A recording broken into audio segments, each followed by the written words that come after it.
이게 사회문화뿐만이 아니라 이제 다음 네, 생활과 맞아요. 윤리인데. 네, 생활윤리 이제 저도 이제 한때 생활윤리를 이제 가르쳐 봤으니까 질문 좀 드릴 건데 네. 중요한 때입니다. 네, 알겠습니다. 네. 이게 생활윤리 문제는 지금 보면은 요즘에 완전 확 뜨는 영역이 있는 것 같아요. 그러니까 대표적인 게 환경윤리. 곧 망할 것 같잖아요. 막 날씨, 뭐 지구 온난화. 그 다음에 이 과학기술 발달로 인해서 과학기술 정보통신윤리. 네. 이쪽 문제 좀 어렵게 나오는 게 있고요. 영원히 안 될지도 모르겠다고 생각하는 부분이 있는데 그게 사회윤리 부분에 있어서의 사회적 정의, 이 데피니션 관련된 문항들이에요. 이게 사용시키는 거 맞아 안 맞아 뭐 이런 문항부터 시작해서 특히 분배 정의 관련된 문항들 이거 되게 어렵거든요. 네. 이쯤 되면 이제 학습 비법을 좀 알려주시죠. 근데 네. 이제 이 주제들 네. 가운데에서도 학생들이 굉장히 환경윤리에서 많이 하는 질문들이 이거예요. 쌤, 환경윤리의 사상가들 되게 많이 나오잖아요. 맞아요. 그러니까 우선은 이 EBS 교재에만 명시되어 있는 게 11명이고요. 네. 대놓고 말하진 않았지만 지문에서 표현된 사람들까지 한 거의 20명 가까이 또 뽑아낼 수가 있거든요. 네. 그럼 이 사상가들이 했던 얘기들을 다 외워야 돼요? 이런 질문을 해요.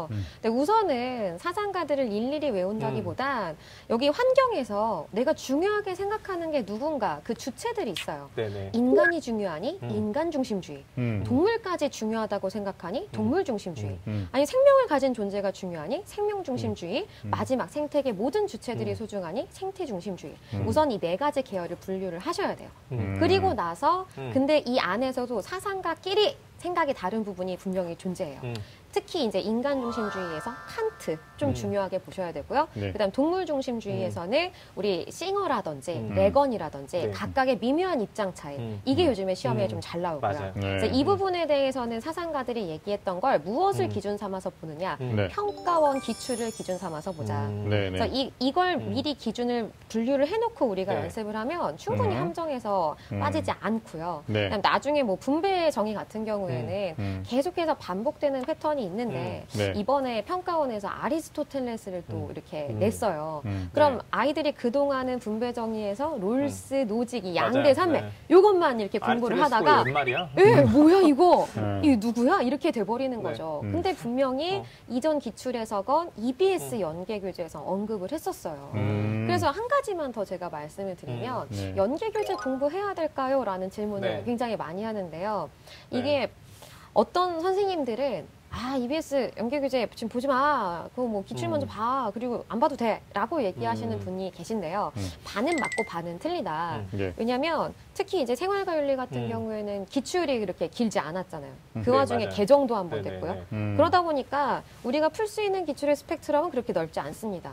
그럼 분명히 우리가 많이 출제되는 패턴은 연계교재에서 많이 활용이 된단 말이에요. 그래서 내가 윤리 과목에서는 연계교재를 보지 않으면 성적이 오르지 않을 텐데 그럼 도대체 그 선생님들은 왜 그런 말을 했을까? 그 선생님들은 이미 자기 교재에 그게 다 분석이 돼 있는 거예요. 네. 그래서 중복 투자를 방지하고자 그런 말씀을 하셨는데 네. 그럼 그 수업을 들었던 친구들은 당연히 안 봐도 되죠. 네. 네. 근데 그 얘기에서 EBS 연계교재 안 봐도 돼만 들은 친구들은 안 봐도 돼. 이렇게 돼버리는 거예요. 그러니까 이게 굉장히 위험하다. 그래서 저는 항상 얘기를 합니다.